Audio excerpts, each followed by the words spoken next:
Shalom, Bapak Ibu Saudara, pemirsa Tabura Injil yang dikasihi dan diberkati oleh Tuhan Yesus Kristus. Kita bersyukur bahwa oleh karena kasih dan cinta Tuhan, kita boleh dipimpin, kita dituntun, sehingga kita boleh ada sampai saat dan detik ini. Kita akan kembali belajar dari kebenaran firman Tuhan di saat ini, terambil dari kitab Kisah Para Rasul pada pasal 3, ayat 1 sampai ayatnya yang ke-8. Namun sebelumnya, mari kita menghampiri Tuhan dalam doa. Kita berdoa. Kepada Tuhan Allah Bapa di sorga, kami bersyukur dan berterima kasih. Bapa, Engkau baik, sungguh baik bagi kami. Kasih setiamu kami tetap merasakan hingga saat dan detik ini. Kalau kami boleh ada sebagaimana kami ada, itu semua terjadi hanya karena kasih dan anugerah Tuhan yang telah memimpin kami, menuntun kami untuk kami boleh ada hingga saat ini.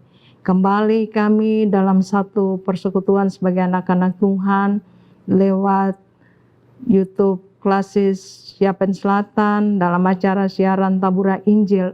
Kami akan belajar dari kebenaran firman-Mu.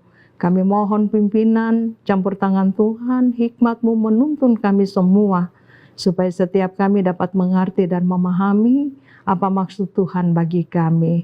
Ini kami Bapa, kami siap untuk mendengarkan sabda kebenaran firman-Mu, berbicara bagi kami saat ini juga. Amin. Bapak Ibu Saudara dikasihi diberkati oleh Tuhan Yesus. Saya akan membacakan bagian kebenaran firman Tuhan dari kitab Kisah Para Rasul pada pasal 3 ayat 1 sampai ayatnya yang ke-8. Perikop pembacaan, Petrus menyembuhkan orang lumpuh. Pada suatu hari menjelang waktu sembahyang, yaitu pukul 3 petang, naiklah Petrus dan Yohanes ke bait Allah.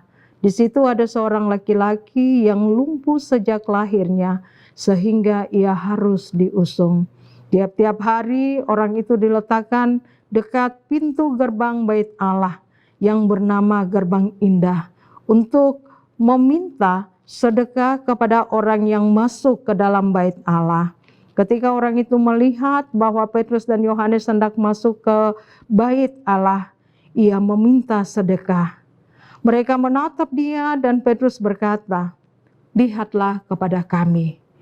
Lalu orang itu menatap mereka dengan harapan akan mendapat sesuatu dari mereka.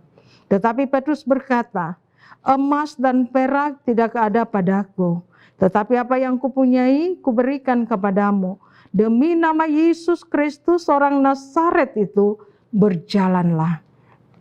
Lalu ia memegang tangan kanan orang itu dan membantu dia berdiri. Seketika itu juga kuatlah kaki dan mata kaki orang itu. Ia melonjak berdiri lalu berjalan kian kemari dan mengikuti mereka ke dalam bait Allah.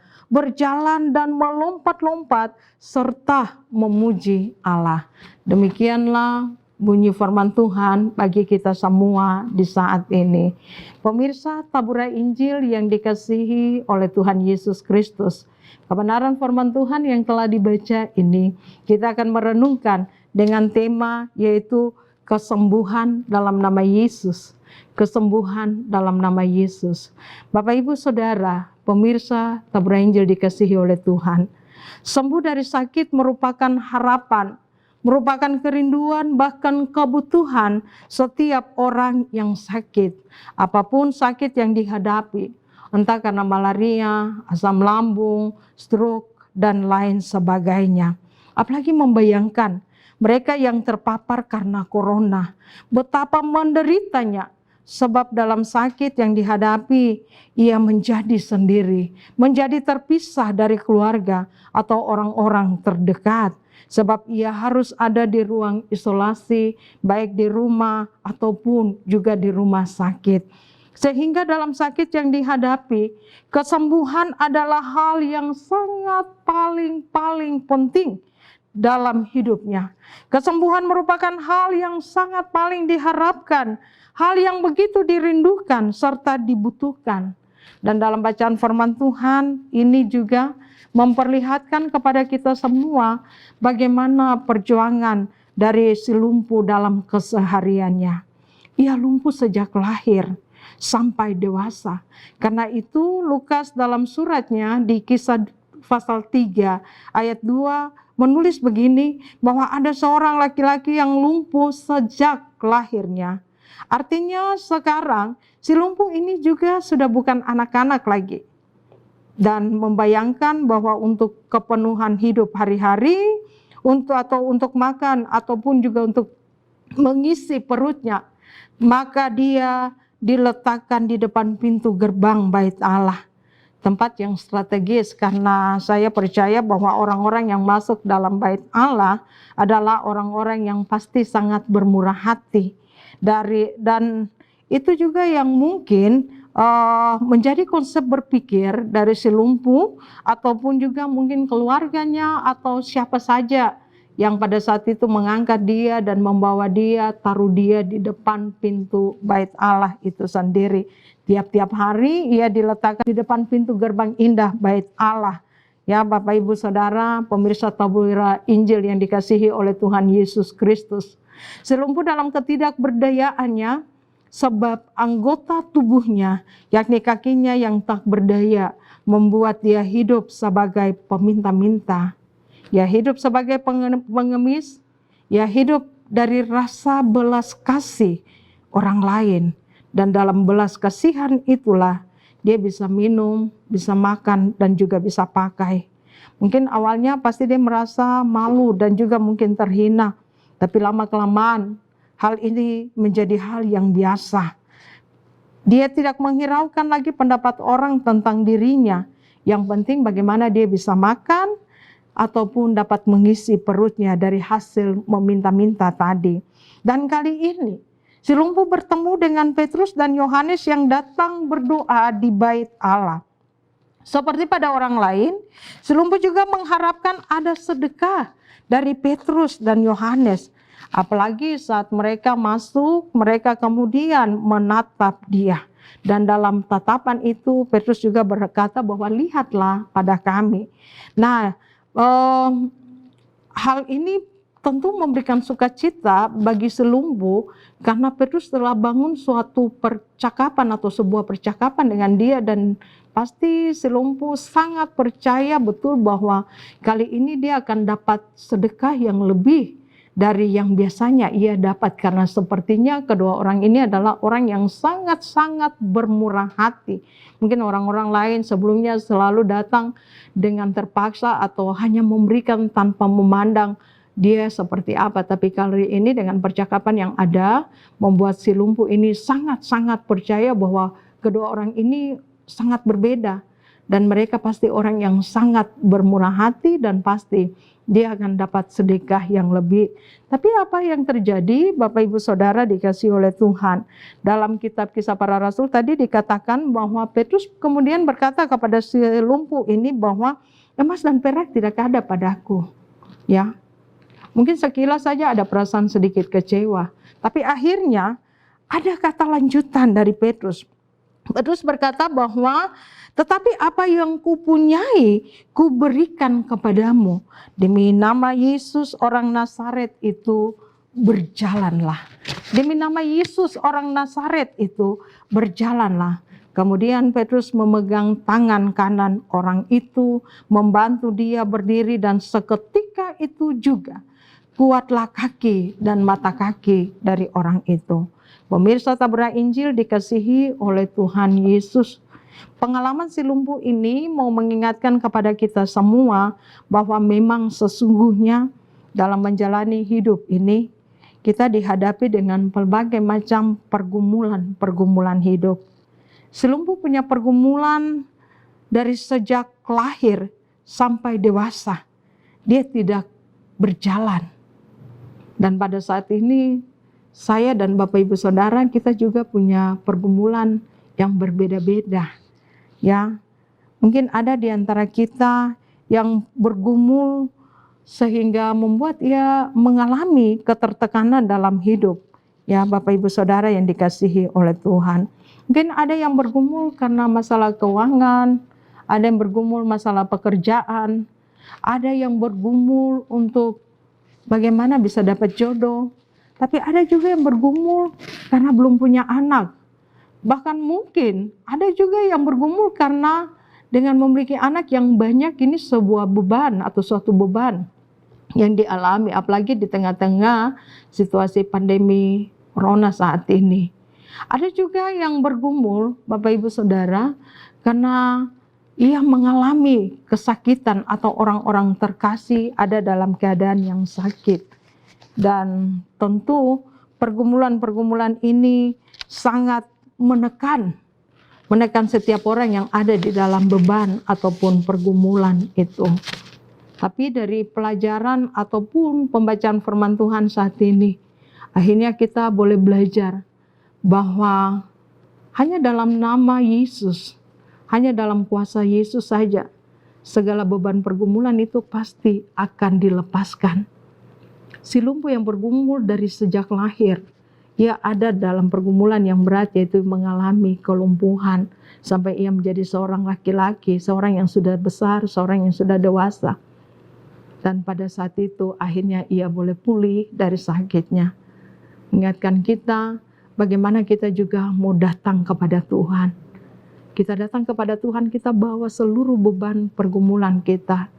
Kita bawa seluruh hal yang ada dalam isi hati kita, yang mungkin sangat menekan kita.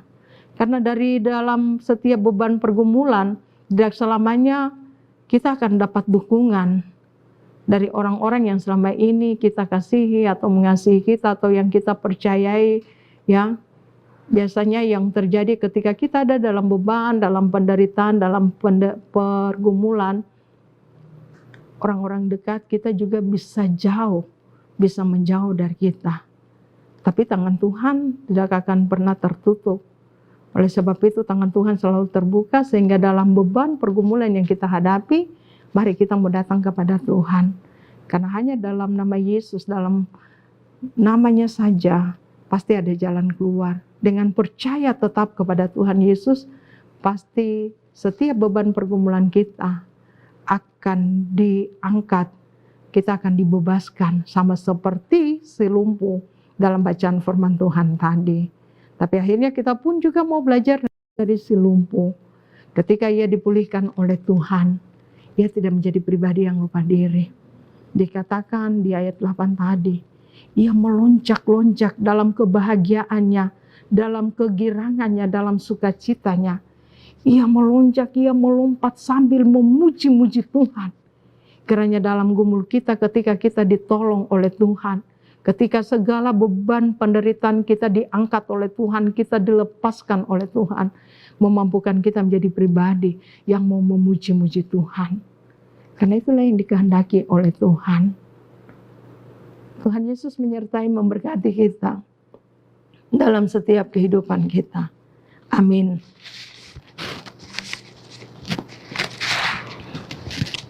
Mari kita berdoa. Tuhan, Bapa di sorga, kami bersyukur dan berterima kasih bahwa kebaikan Tuhan telah kami alami lagi saat kami ada dalam persekutuan dengan Tuhan. Pelajaran dari selumpuh ini mengingatkan kami semua bahwa betapa kami hidup di dunia ini, kami tidak terlepas dari berbagai macam tantangan, persoalan, permasalahan, pergumulan hidup. Tapi di tengah-tengah pergumulan, beban yang sementara kami hadapi, di saat itu Tuhan tidak pernah meninggalkan kami. Tuhan selalu ada bagi kami, membuat kami mau semakin percaya kepada Engkau Bapa, bahwa memang benar hanya dan di dalam nama Yesus saja, maka segala beban-beban penderitaan yang kami hadapi akan dilepaskan. Tuhan akan memberikan kami kekuatan, Tuhan akan memberikan kami kesanggupan, Tuhan memberikan kepada kami kemampuan untuk kami boleh bangkit kembali menjalani hari-hari hidup kami. Kemudian hidup kami semakin dipulihkan oleh Tuhan sendiri. Ajar kami juga belajar dari si lumpuh, ketika ada dalam kebahagiaan, ada dalam sukacita, mengalami kebaikan Tuhan. Si lumpuh tidak menjadi pribadi yang lupa diri di hadapan Tuhan, tapi ia menjadi pribadi yang semakin memuji-muji Tuhan. Biarlah dalam semua kebahagiaan yang kami hadapi, kami alami ini, menjadikan kami menjadi pribadi yang senantiasa memuji-muji Tuhan dalam seluruh kehidupan kami. Lewat ucapan kami, lewat tindakan, lewat perbuatan, pekerjaan-pekerjaan yang kami lakukan, yang kami kerjakan, semuanya untuk hormat dan kemuliaan bagi nama Tuhan. Supaya kami tidak mencuri kemuliaan Tuhan dalam kehidupan kami. Tapi dari kehidupan kami, nama Tuhan semakin dipuji dan dipermuliakan. Terima kasih untuk kebenaran firman-Mu di saat ini. Sempurnakanlah kami dalam firman-Mu oleh kuat kuasa Roh-Mu yang kudus. Ini doa dan permohonan kami ya Bapa, hanya dan di dalam nama Tuhan Yesus. Kami berdoa, kami bersyukur kepada Bapa di dalam sorga. Amin. Demikianlah pemberitaan firman Tuhan di saat ini. Kiranya kita semua boleh diberkati oleh Tuhan dan menjadi pribadi-pribadi yang tetap memiliki kerinduan untuk ada dalam persekutuan dengan Tuhan, belajar terus untuk hidup dalam firman dan membiarkan firman Tuhan akan terus hidup dalam setiap kehidupan kita, supaya kehidupan kita semakin menjadi pribadi yang terus memuliakan Tuhan. Tuhan Yesus memberkati kita semua. Shalom.